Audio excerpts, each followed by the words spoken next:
license transfer of the Honey Hole Market Incorporated. Paul?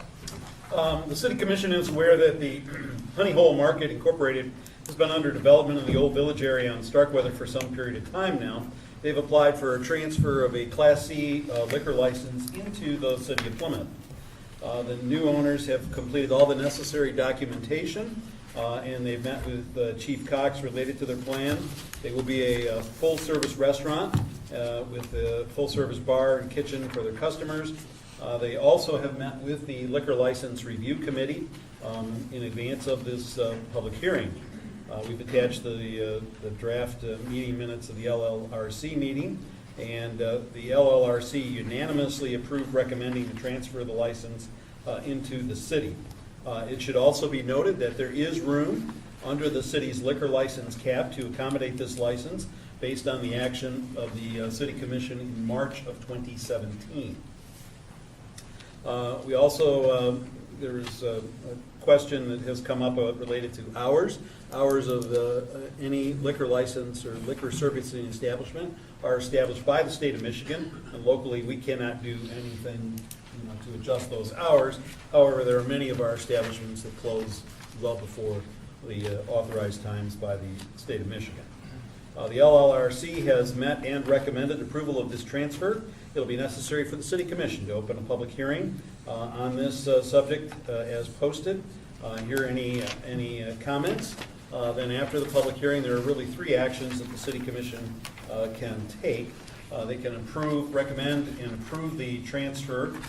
Again, all you're doing is recommending to the state of Michigan. The state of Michigan, frankly, is not all that interested in what we think, but it's kind of a formal process.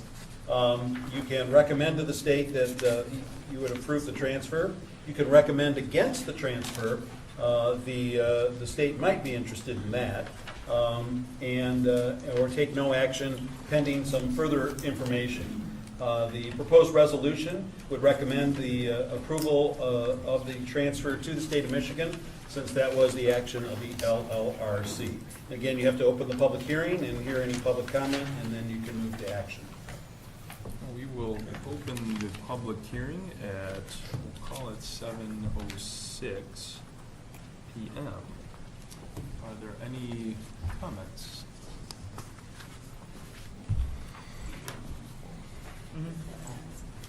Sure. Your name and address. Welcome. Hi, Heather Dowdy, 557 North Mill Street. I've got it written out, so I'm going to have to read it. The Honey Hole is behind my residence. We share a partial property line. I am opposed to adding another liquor license to the area.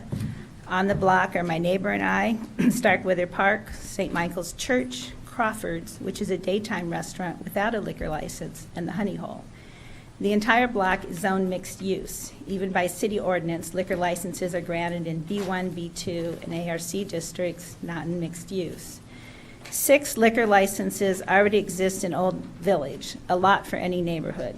Liberty Street, home to Herman's and Liberty Street Brewing, is a commercial area in the center of Old Village. The other commercial dining venues serving liquor are on the outskirts of the neighborhood, Station 885, Aqua, and the Escrow Plymouth Crossing. In between are the residences and the buffer zone of lower intensity businesses. The Honey Hole is in the buffer zone.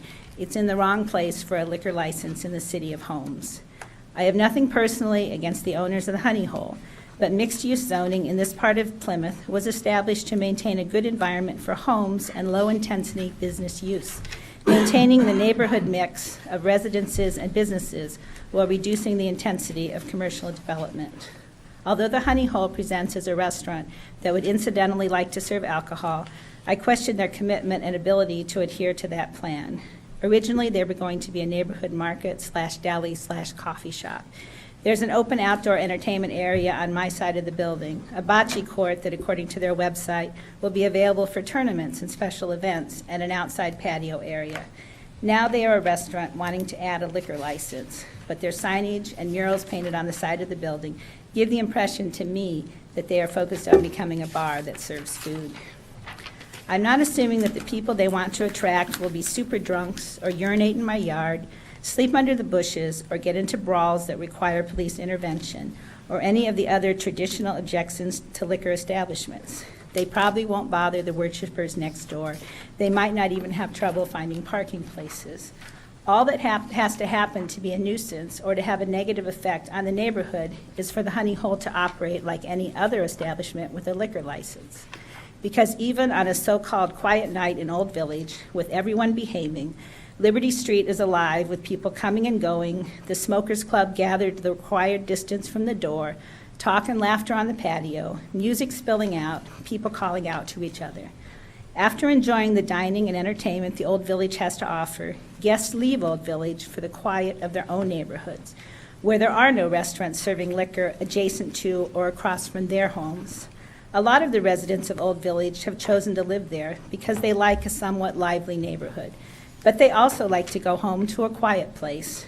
The daytime businesses in the buffer mixed-use areas are quiet at night. They may only be a block or an individual property, but the mixed-use areas hold the line between homes and the disruptions of commerce. They hold the neighborhood together because their zoning does not allow encroachment that would negatively affect quality of life. As in the rest of Plymouth, new owner-occupied homes are popping up in the Old Village. I think it is more important now than ever to protect quality residential value by maintaining the mixed use as a buffer to more intense commercial development. The existing use of the property should not be stopped up by adding a liquor license. And after hearing that it was approved by the Liquor Review Commission, I'm personally offended as the adjacent property owner.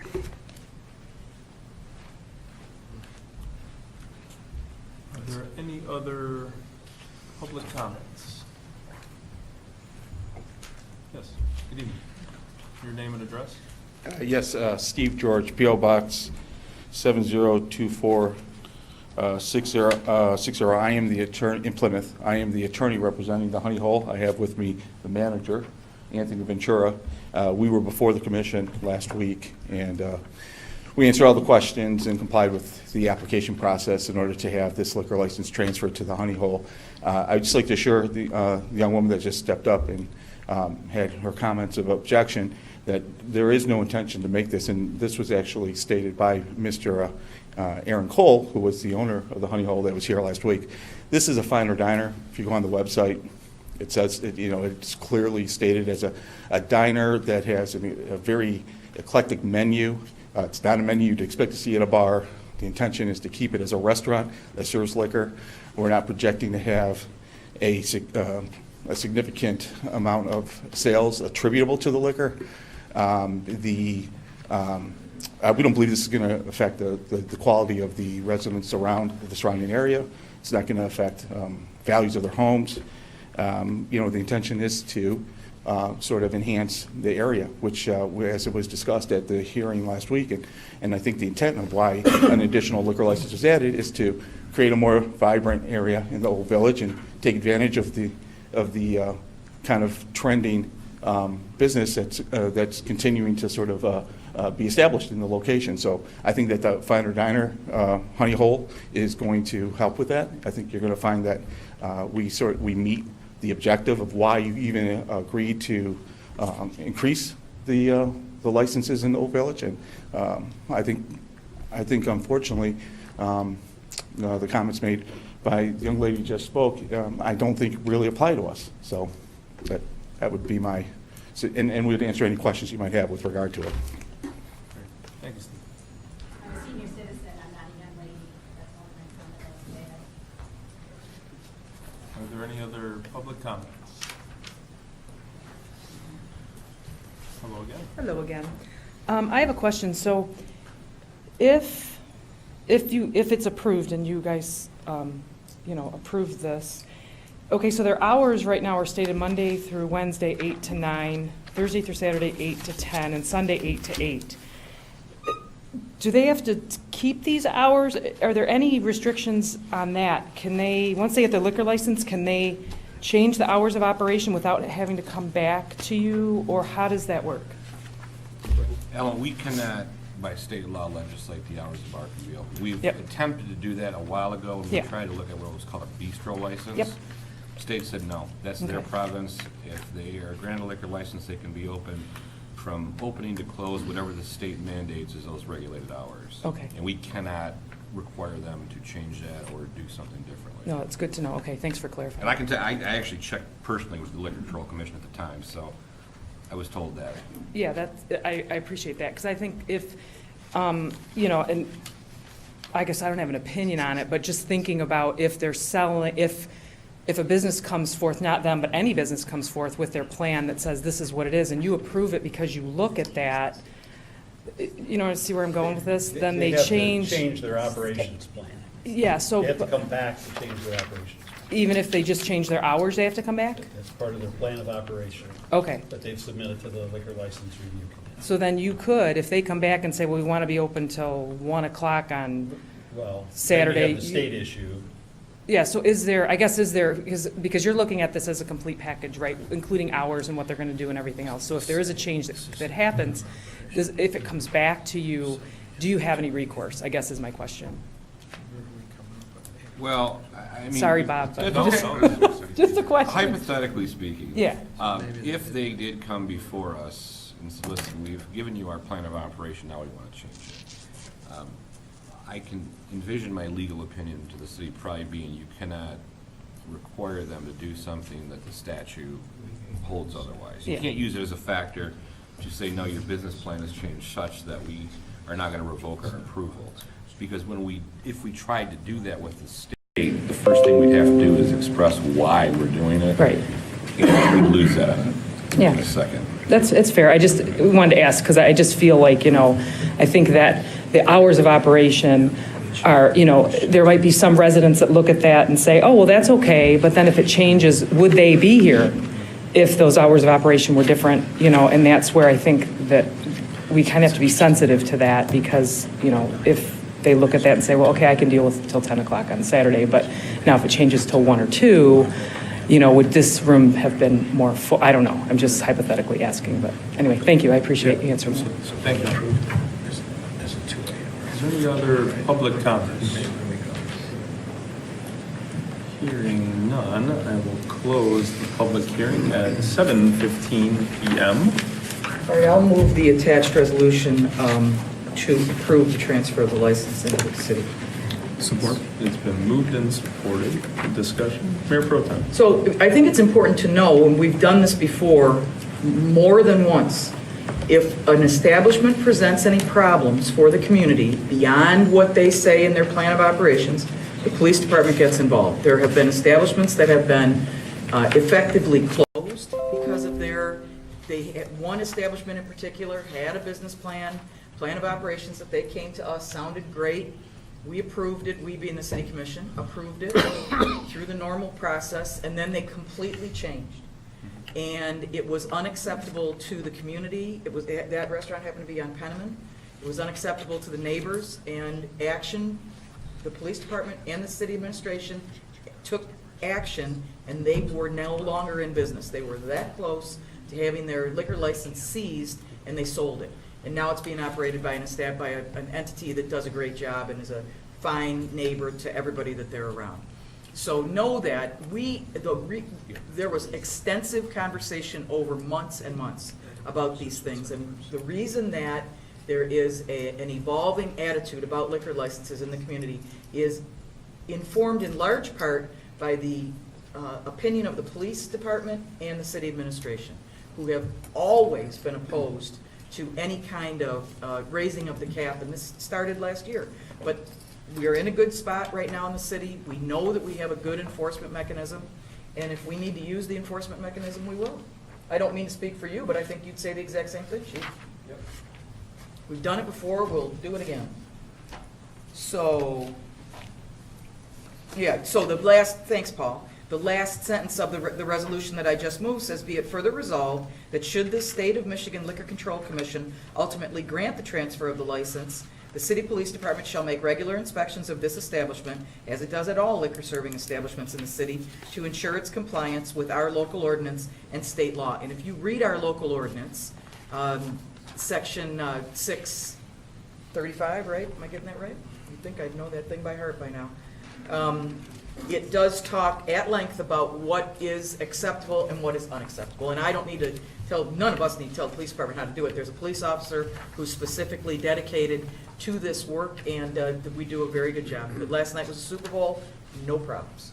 New Year's Eve, St. Patrick's Day, the day before Thanksgiving. What are the other big festivals of songs in the community? Those are the big ones.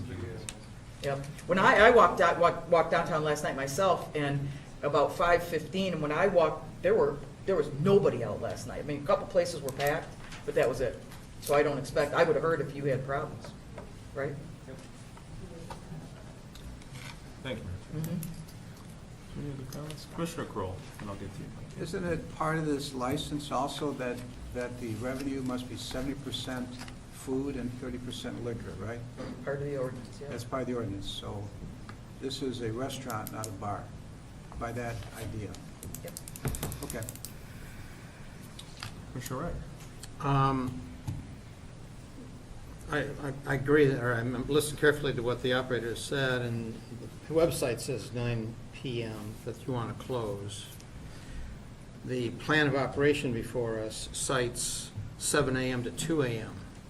Is that to leave open the possibility if you ever wanted to alter, or can we do something to cast in concrete the 9 PM? as It's part what of- Bob just said, though. You Mike. cannot. Okay. Well, couldn't this both be interpreted as an affirmation of their intent?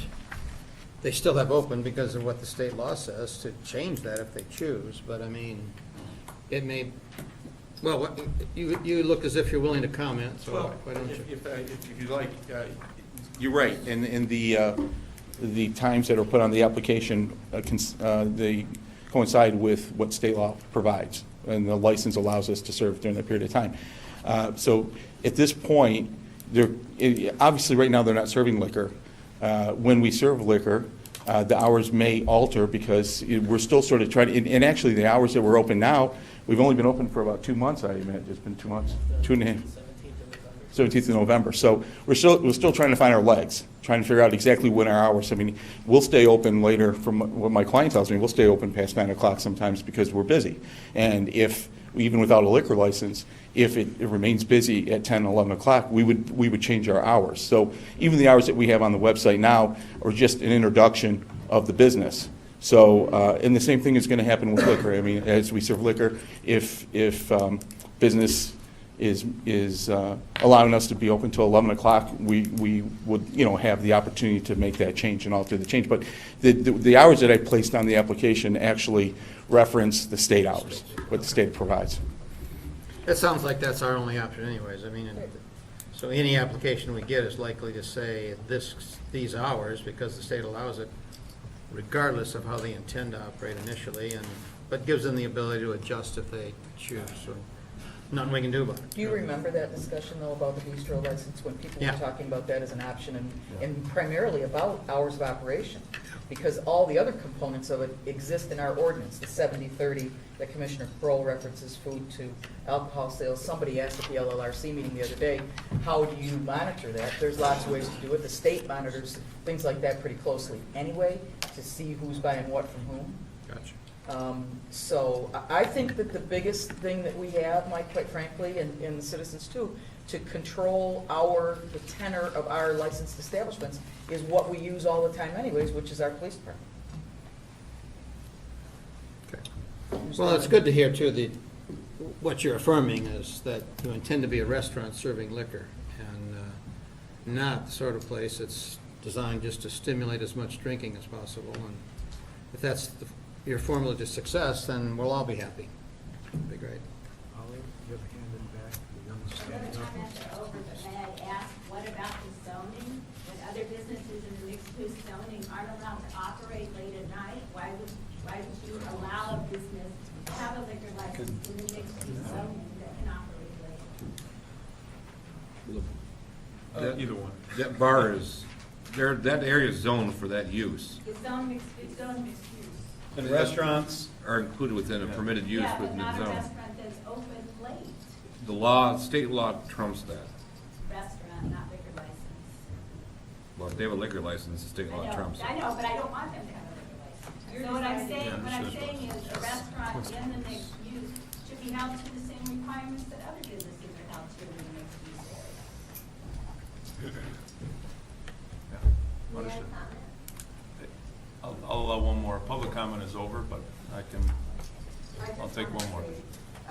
Dolores Davis, 855 Penniman. I'm across from the bistro. And it's true, they aren't like they used to be, but they're very loud, 2 o'clock at night.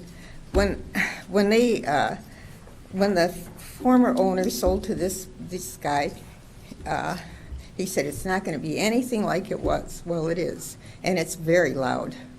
I know Colleen doesn't agree with the limit on the liquor licenses, but I got to tell you, you don't want this to take over the town. I mean, I was at Royal Oak the other day. It was not good. And I just wanted to comment. They'll do whatever they want. Thank you. Thank you. Is there any other commission comments before we take a vote? Hearing no other discussion, it has been moved and seconded, correct? Yep. All those in favor of the resolution before us signify by saying aye. Aye. Any opposed? Motion carries. On to 6B, the CDGB funds. This is one of two. Paul? Each year, the City of Plymouth participates in the Wayne County Community Development Block Grant Program. And for the 2018-19 fiscal year, we anticipate that we will receive authorization for a total of $43,331.39 in funding. There are severe federally imposed restrictions on the use of these funds. For the upcoming year, we have proposed to use the funds for public sidewalk improvements, ADA, and public services, including senior transportation. Frankly, if we could put it all towards senior transportation, I would rather do that. You say that every year. It's my annual speech on this program. It's